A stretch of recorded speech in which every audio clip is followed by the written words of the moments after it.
Mr. Worldwide, Despacito, Justin Bieber, what do these all have in common? These are all Latin American songs or have been influenced by Latin American music. The Latin American genre has been so very important to me in my life because ever since growing up in a Spanish-speaking household, I was influenced and I had only heard Latin music. But now we see today on the top Billboard 100, Latin music and Latin artists top those at the very top of those charts. But the culture and influence that they have in their own separate countries, as well as here in America, has been ever growing. Today, we see those nicknames like Mr. Worldwide, Pitbull, on all over social media, as well as Despacito finding 7.6 billion views on YouTube. All of these crazy feats. But what is Latin American music and how is it created? What does the sound like? How does it influence the cultures of Latin America?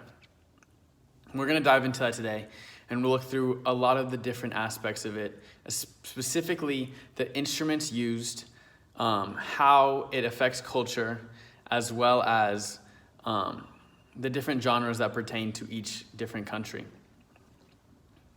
There's many different instruments used in Latin American music, but percussion is one of the most important. See, the conga is one of the single drum. It's a single drum, and it's used mostly in almost every single Latin American genre. Whether it's cumbia, whether it's bachata, whether it's salsa, samba, the conga is one of the most used and has always been prevalent throughout each genre. It is a single-headed drum, usually played with hands. It's not actually played with any sticks. So that's a little bit about the conga, how they would say it. And then there's the marimba. It looks like a xylophone. You know, the little metal things that are long and tall. See, a marimba is exactly that. It stands about waist high, and it's all made out of wood. And it has these metal vibrators underneath that echo the sound that is made by each ding of the marimba. These marimbas are played by long drumsticks at the end. They're rubberized so that it can have a soft noise to them. And finally, there's brass instruments, which are actually one of the most important and one of the most beautiful sounds that I believe are in Latin music. Some of the brass instruments are the trumpet, which I personally have played in a lot of different mariachi-styled quartets. The trumpet is one of the most vibrant and bright instruments, and one of the brightest sounds that you can get out of an instrument. But a lot of the trumpet is used in cumbia-styled music as well as mariachi. You might have seen a mariachi band with a trumpet player who's playing all the high notes, piercing your ears, but in a beautiful way. That is what the trumpet is. And the other brass instrument that is throughout Latin American music and Latin music is the trombone. It's one of the slide instruments. You play it with your mouth.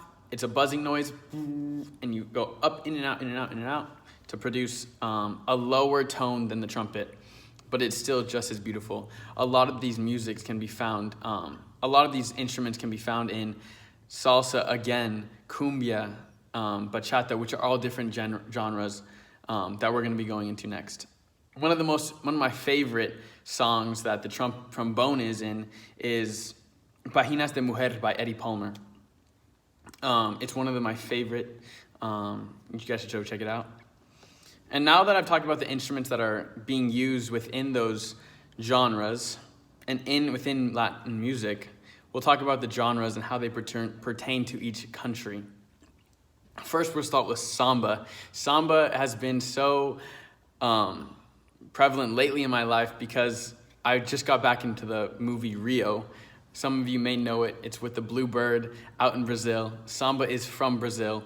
It's known for its Brazilian culture, that it just fills up a room with this dancing music that is very fast-paced, very heart-filling, very warm. Second, there's cumbia, which is from my country, Colombia. Cumbia is a very fast-paced dancing style of music, has a lot of brass, a lot of trumpet, and a lot of percussion, more than samba would, which is a little bit slower, more dancey. And finally, there's salsa, which is from Cuba. And salsa, we all know, is one of the most famous dancing styles of music, and it is from Cuba. Yes, each country has their own distinct and popular genre, but all Latin music has influenced culture out in South America as well as here in America today.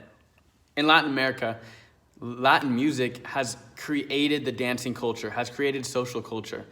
At every single gathering, party, club, there will always be some sort of Latin music, whether it's samba, salsa, cumbia, bachata, reggaeton, the list goes on. It just depends what country you're in, who you're with, what dancing club you're at. But salsa and Latin music has pierced every single aspect.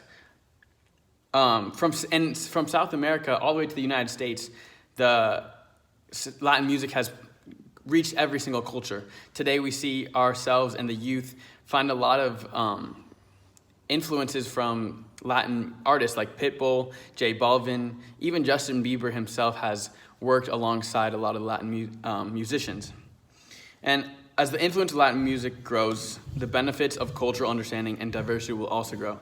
And that's the conclusion of this informational speech, is that even though we know some of the songs, even though we've seen the people and the influences that have come into America, have come out of South America into America, United States of America, that we can understand a new level of the culture of our neighbors and of our neighboring country. Thank you so much. That is my talk on Latin American music.